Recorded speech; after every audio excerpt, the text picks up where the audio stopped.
Let's walk through what's actually happening tomorrow. Malls, retail stores, restaurants, and movie theaters are allowed to reopen, but only with 25% capacity.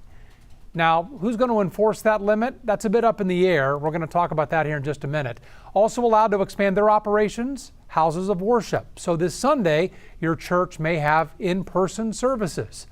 So those are the basic rules. There's definitely some room for interpretation here. So to avoid any issues, Janelle Bluda collected all of your questions and tried to get some answers. Here's the breakdown.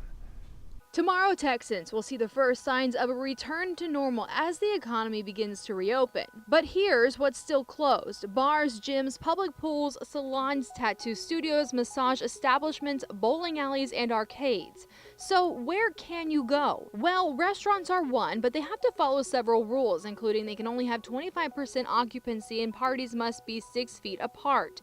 Each restaurant is deciding whether to reopen Friday, so our advice: wherever you want to go, try to call ahead. Many are seating by reservations only. Joe Davis asked, when restaurants open, can you order a drink if bars are closed? The answer is yes. The Texas Restaurant Association says restaurants can open their bars, but they still have to abide by the 25% occupancy for the total restaurant. Parks can also open, but outdoor sports have to be limited to 4 people. Houston Parks and Rec will be opening their dog parks and tennis courts, but playgrounds, skate parks, basketball, and volleyball courts are staying closed. And if you're looking to do some shopping, malls can finally open to in-store customers, but they also have to cap their customers at 25% and follow several guidelines, including disinfecting high-touch areas and providing hand sanitizer.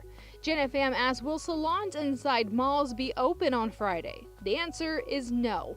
They too have to stay closed. Visible Changes in the Galleria says on their website they will remain closed through mid-May per the governor's orders. In Houston, Janelle Bluda, KJU 11 News.